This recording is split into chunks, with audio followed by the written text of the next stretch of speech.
Discuss करेंगे BA part 1 unit 2 में आने वाले क्वेश्चन के बारे में। सॉरी, ये यूनिट 3 से आने वाले क्वेश्चन हैं। यूनिट 1 और 2 से आने वाले क्वेश्चंस के वीडियो अपलोड कर दिए गए हैं। तो हम लोग आज पढ़ रहे हैं बीए पार्ट 1 हिस्ट्री पेपर 1। तो हम लोग यूनिट 3 से क्वेश्चन करेंगे। यूनिट 3 से आने वाले क्वेश्चन हैं पुष्यमित्र शुंग का चरित्र चित्रण करते हुए उसकी उपलब्धियां बताइए। शुंग साधारणतः भारद्वाज गोत्र के ब्राह्मण माने जाते हैं।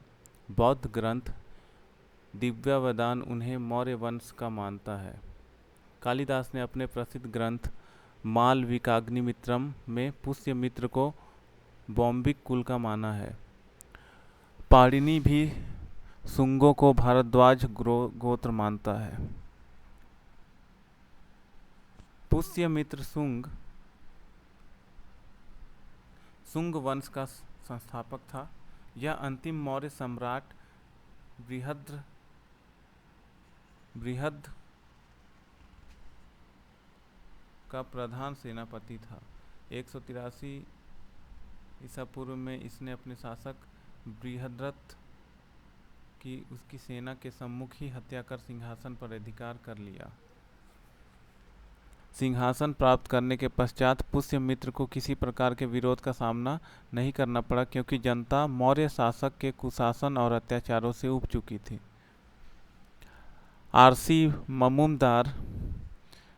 मजूमदार के शब्दों में ज्ञात होता है कि राजवंश के परिवर्तन को जनता ने स्वीकार नहीं किया, क्योंकि उत्तरकालिक मौर्य अत्याचारी हुए तथा यवन आक्रमण के वेग को रोकने में और मगध की सैनिक शक्ति की मर्यादा की रक्षा करने में असमर्थ हुए। पुष्यमित्र शुंग का चरित्र। पुष्यमित्र एक वीर सैनिक तथा कुशल शासक था। वह ब्राह्मण था, फिर भी उसने क्षत्रिय धर्म अपनाया। ऐसा प्रतीत होता है कि बाल्यकाल से ही वह सामरिक प्रकृति का व्यक्ति था। अपनी योग्यता के बल से ही वह मौर्य साम्राज्य की सेना का सेनापति बना था और धीरे धीरे साम्राज्य की सारी शक्ति उसने अपने हाथों में ले ली। अपने सैनिकों के सामने ही सम्राट का वध करके उसने सेना में अपनी लोकप्रियता का पूर्ण परिचय दिया। इससे यह स्पष्ट हो जाता है कि वह एक कुशल सेना अध्यक्ष तथा अपने सैनिकों का अत्यंत प्रेम पात्र था।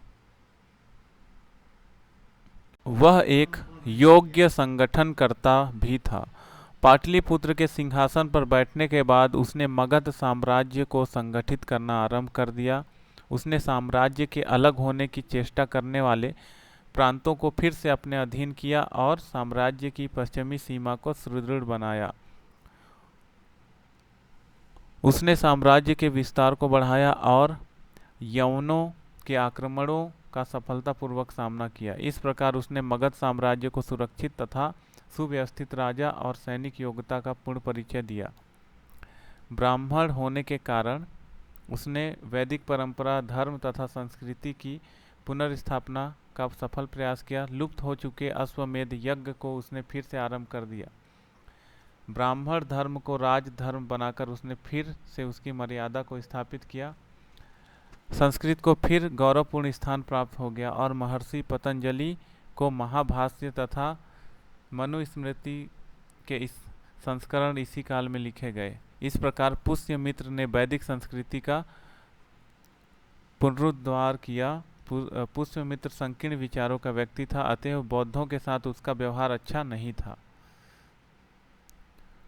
पुष्यमित्र शुंग की उपलब्धियां। पुराणों में कहा गया है कि मौर्य 137 वर्ष राज्य करेंगे। इस आधार पर मौर्य वंश की समाप्ति 184 ईसा में पूर्व ही हुई थी। वही तिथि पुष्यमित्र के राज्यरोहण की मानी जाती है।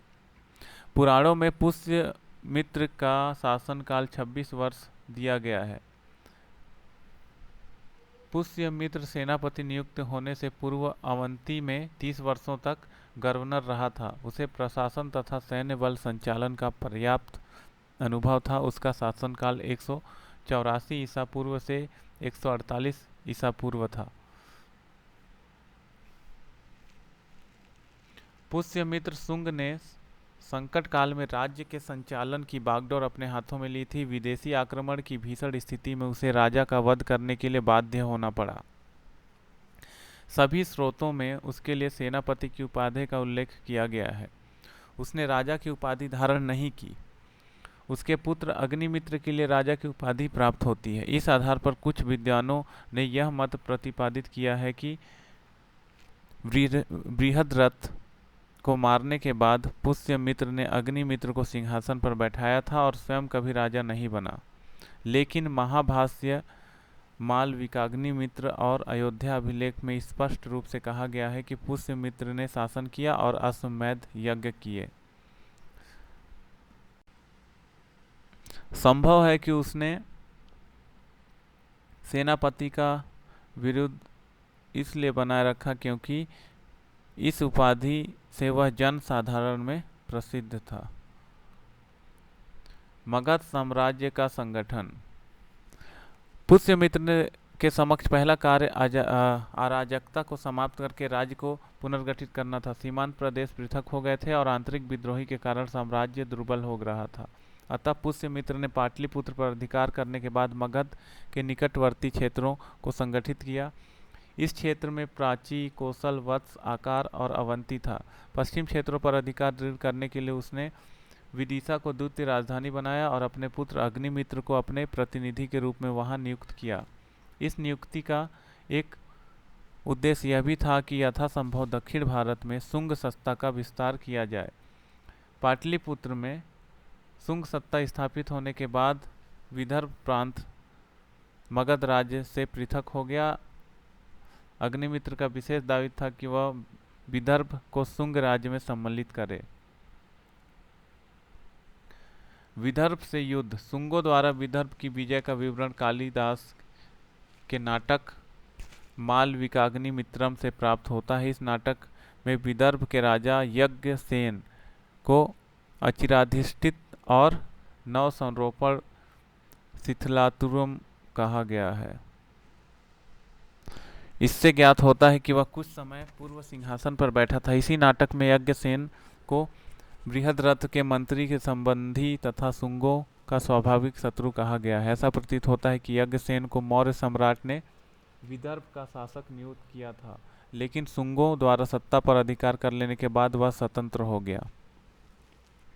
अग्निमित्र और यज्ञसेन के संघर्ष का विवरण प्राप्त नहीं होता। ऐसा प्रतीत होता है कि अग्निमित्र ने आरंभ में भेद नीति का प्रयोग करके यज्ञसेन के एक संबंधी माधव सेन को अपने पक्ष में कर लिया। जिस समय माधव सेन अग्निमित्र से मिलने जा रहा था, मार्ग में यज्ञसेन ने उसे बंदी बना लिया। अतः यज्ञसेन ने माधव सेन को मुक्त करने के लिए मौर्य मंत्री को मुक्त करने की शर्त रखी। इस प्रकार दोनों पक्षों में युद्ध आरंभ हुआ। अंत में यज्ञसेन को आत्मसमर्पण के लिए बाध्य होना पड़ा। अग्निमित्र ने विदर्भ राज को दो भागों में बांटा, जिसका एक भाग यज्ञसेन के पास रहा और दूसरा भाग माधव सेन को दे दिया गया। दोनों ने शुंगों की अधीनता स्वीकार की।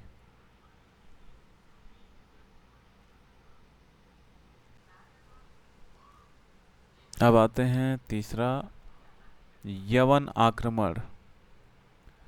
पुष्यमित्र शुंग का सर्वाधिक महत्वपूर्ण कार्य यवनों के आक्रमणों से राज्य की रक्षा करना था। यूनानियों ने बैक्ट्रिया में अपना राज्य स्थापित कर लिया था। अशोक के शासनकाल में उन्हें मौर्य साम्राज्य पर आक्रमण करने का साहस नहीं हुआ, लेकिन अशोक के दुर्बल उत्तराधिकारियों के समय में उन्हें अवसर प्राप्त हुआ और उन्होंने मौर्य साम्राज्य पर आक्रमण कर। कुछ विद्वानों का मत है कि यवनों का केवल एक आक्रमण हुआ था, लेकिन कुछ विद्वानों उनके दो आक्रमण मानते हैं। यवन आक्रमण के संबंध में निम्नलिखित प्रमाण प्राप्त होते हैं। पहला, पतंजलि का महाभाष्य।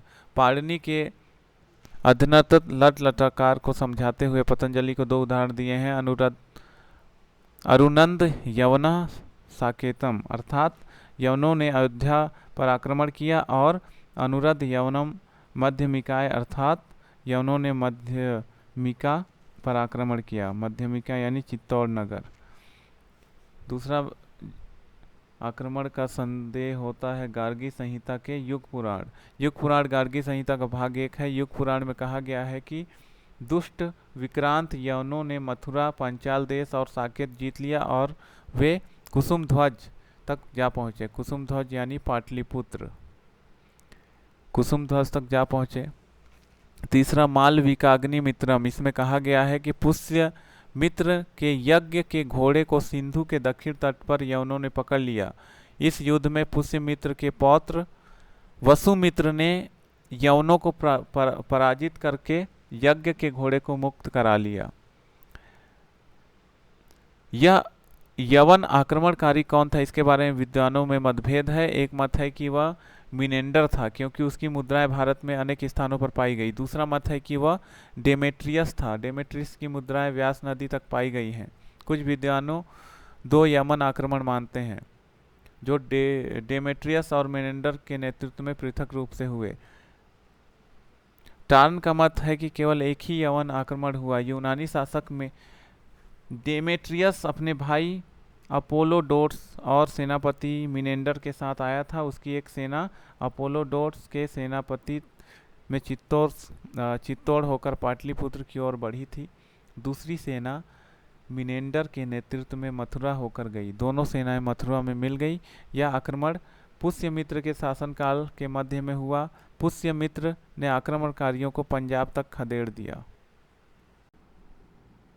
खारवेल से युद्ध।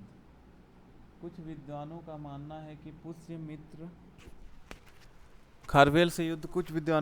कि पुष्यमित्र को कलिंग के राजा खारवेल से युद्ध करना पड़ा। इसका आधार खारवेल का हाथी गुम्फा शिलालेख है। इसमें कहा गया है कि खारवेल ने मगध पर आक्रमण किया था और बृहस्पति मित्र को पराजित किया था। डॉक्टर जायसवाल ने बृहस्पति मित्र को पुष्यमित्र माना है, क्योंकि बृहस्पति पुष्प नक्षत्र का स्वामी है, लेकिन इसे 3 आधार पर अस्वीकार कर दिया। प्रथम, यह कल्पना अतिशयोक्तिपूर्ण है। द्वितीय, अभिलेख में वह तिमिस शब्द स्पष्ट नहीं है। तृतीय, खारवेल का काल प्रथम शताब्दी ईस्वी है और पुष्यमित्र का समकालीन नहीं था। अश्वमेध यज्ञ। अयोध्या शिलालेख से ज्ञात होता है कि पुष्यमित्र सिंह ने 2 अश्वमेध यज्ञ किए थे। इन यज्ञों के द्वारा पुष्यमित्र सिंह ने प्राचीन वैदिक परंपरा को पुनः स्थापित किया। मालविकाग्निमित्रम में केवल एक यज्ञ का उल्लेख प्राप्त होता है। पतंजलि में महाभाष्य में पुष्यमित्र के यज्ञ का उल्लेख किया गया है। इस प्रकार इहम पुष्यमित्रम याजयाम, अर्थात यहाँ पुष्यमित्र के लिए यज्ञ करते हैं। इस यज्ञ में संभवतः पतंजलि पुरोहित थे। पहला यज्ञ पाटलिपुत्र को यवन आक्रमण से मुक्त कराने के उपलक्ष्य में किया गया था। डॉक्टर राजबली पांडे का मत है कि दूसरा यज्ञ पुण्यार्थ किया गया था, क्योंकि पुष्यमित्र के दूसरे युद्ध का विवरण प्राप्त नहीं होता है। क्या होगा? इसके महत्व पर डॉक्टर हेमचंद्र राय चौधरी लिखते हैं कि इन कर्मकांडों का दोहरा महत्व था। एक ओर इसने मौर्य साम्राज्य की राख पर एक नवीन साम्राज्य का निर्माण की घोषणा की, जो सीमा के बर्बल मच्छेलछों से आर्यव्रत की रक्षा कर सकता था। दूसरी ओर इसने एक नवीन ब्राह्मण आंदोलन की घोषणा की, जिसकी चरम परिणति गुप्त काल से हुई थी। बौद्धों के प्रति नीति। पुष्यमित्र सिंह ब्राह्मण धर्म का अनुयायी था। उसने अश्वमेध यज्ञ वैदिक परंपरा में किए थे। यह ब्राह्मण धर्म के उत्थान का काल था। इस उत्थान का कारण यह था कि ब्राह्मणों ने देश और समाज की रक्षा की थी, जबकि बौद्ध धर्म के जो अनुयायी थे वो अहिंसा के प्रभाव के कारण निष्क्रिय रहे। अतः स्वाभाविक है कि बौद्ध ग्रंथों में पुष्यमित्र को बौद्ध धर्म का विरोधी कहा गया है।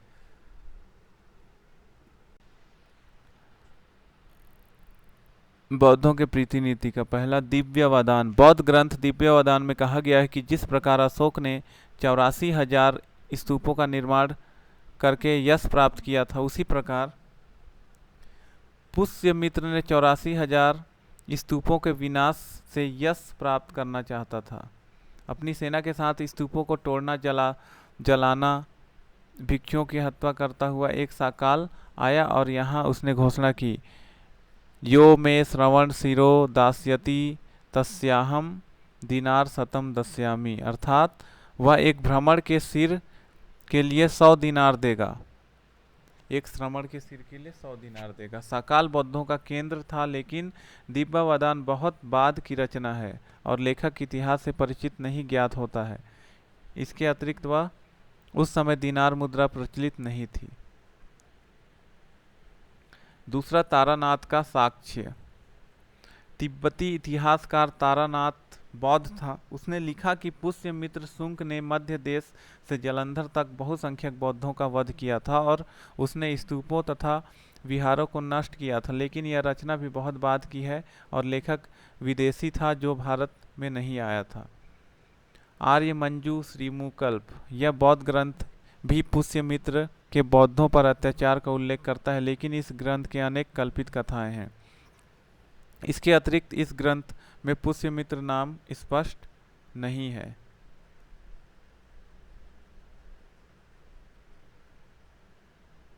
तो इस तरह से खत्म हो गया पुष्यमित्र शुंग का चरित्र चित्रण करते हुए उसकी उपलब्धियां बताइए।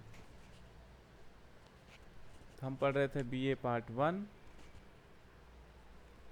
का यूनिट 2, बीए पार्ट 1 का पेपर 1 का यूनिट 2